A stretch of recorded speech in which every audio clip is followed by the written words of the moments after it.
Students, आज हम लोग अगला चैप्टर जो ट्रांसफॉर्मेशन का चैप्टर है उसको शुरू करेंगे।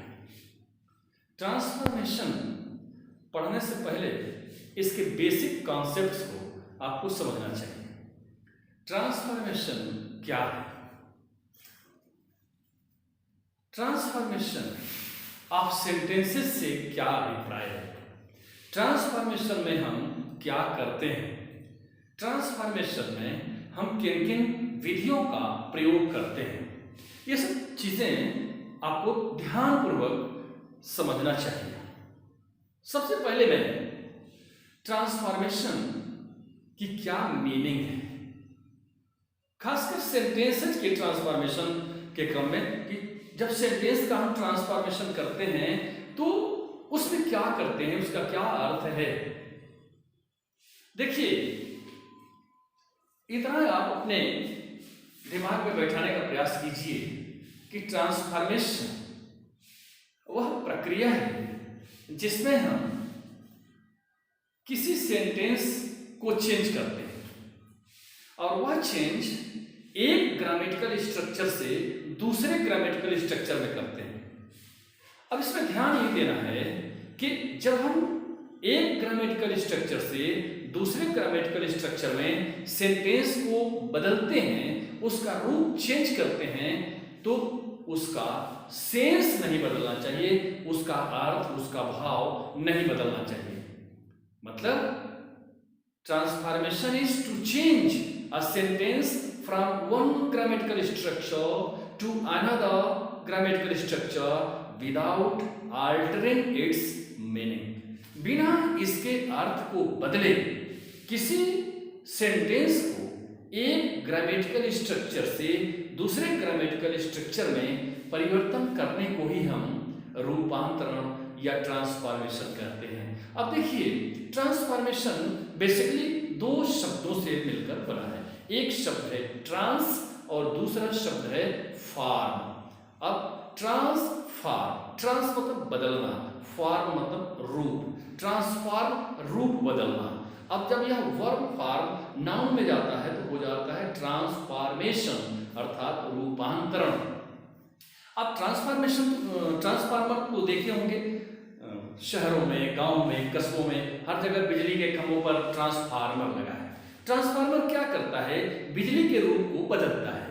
कभी स्टेप अप करता है, कभी स्टेप डाउन करता है, अर्थात कभी हाई वोल्टेज को कम में और कभी कम वोल्टेज को हाई में कन्वर्ट करता है। यही काम है ट्रांसफार्मर का, और यही काम आपको भी करना है जब आप सेंटेंसेस की ट्रांसफॉर्मेशन करते हैं। आपको बिजली का ट्रांसफॉर्मेशन नहीं करना है। किसका ट्रांसफॉर्मेशन? सेंटेंसेस का।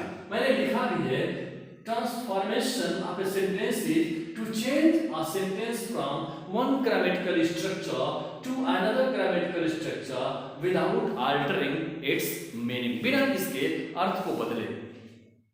अब आप तो इतना जान ही गए कि ट्रांसफॉर्मेशन का मतलब रूप को बदलना होता है।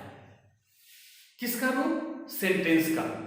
अब इसमें कौन कौन सी विधियां हम प्रयोग में ले आते हैं, मैं आपको बताऊं। वैसे तो मैं रोज ही एक बार रिपीट करता हूं अपनी बात को, और इस माध्यम से मैं आपको रोज सतर्क करता हूं, रोज जगाता हूं। किस लिए जगाता हूं?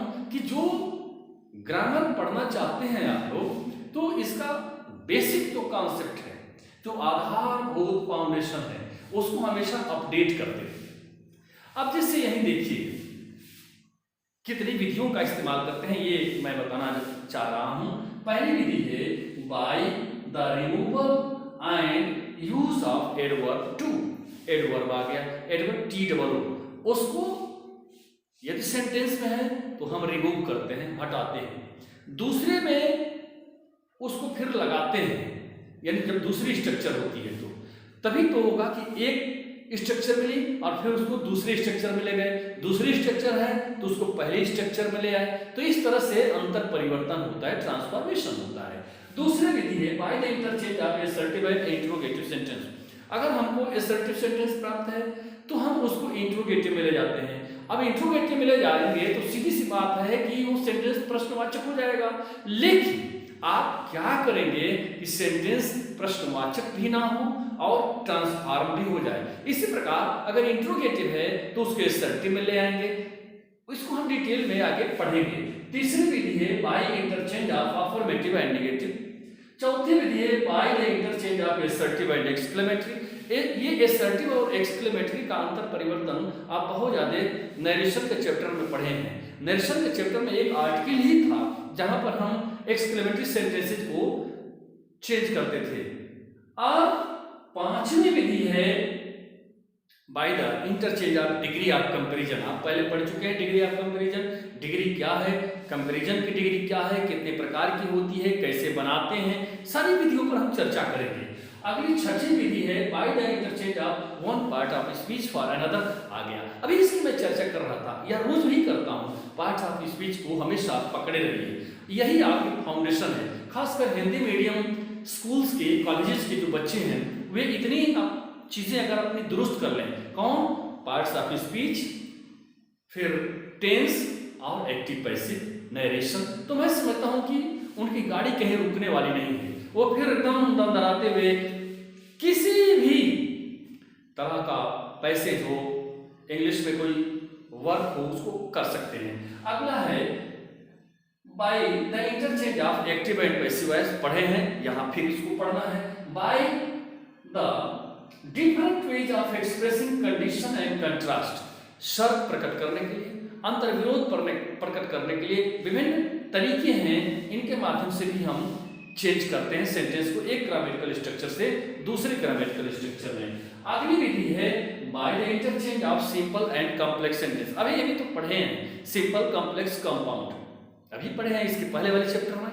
तो सिंपल सेंटेंस को हम कॉम्प्लेक्स सेंटेंस में कैसे बदलेंगे, अब उस पर डिटेल में हम चर्चा करेंगे वहां जब इसको पढ़ाने लगेंगे, क्योंकि अभी इसको पढ़ाए हैं। अगला है इसका bye the interchange of simple and compound. Simple को कंपाउंड में कैसे बदलेंगे। इसी प्रकार bye the interchange of complex and compound sentence, यानी कॉम्प्लेक्स सेंटेंस और कंपाउंड सेंटेंस को हम आपस में कैसे बदलेंगे। अब थोड़ा सा हिंट के तौर पर मैं आपसे बात करूं, जब सिंपल सेंटेंस आपको प्राप्त होता है और कॉम्प्लेक्स सेंटेंस, आप सिंपल को कॉम्प्लेक्स में कैसे ले जाएंगे। आप जानते हैं कि सिंपल सेंटेंस की जो स्ट्रक्चर है उसमें एक सब्जेक्ट और एक फाइनाइट वर्ब है, सीधी सी बात है।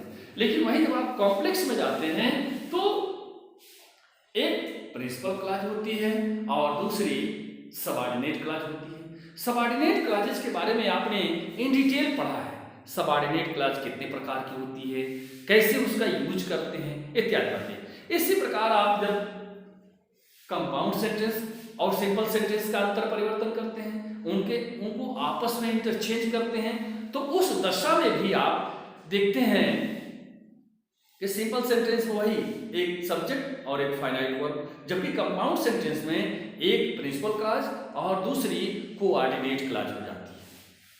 अब कहने का तात्पर्य यह है कि क्या करेंगे कि जो आपका सिंपल सेंटेंस है वो कॉम्प्लेक्स का रूप धारण कर ले, या जो कॉम्प्लेक्स है वो सिंपल हो जाए। दोनों में थोड़ा अंतर आएगा, जो सिंपल है छोटा होगा, कॉम्प्लेक्स बड़ा हो जाएगा।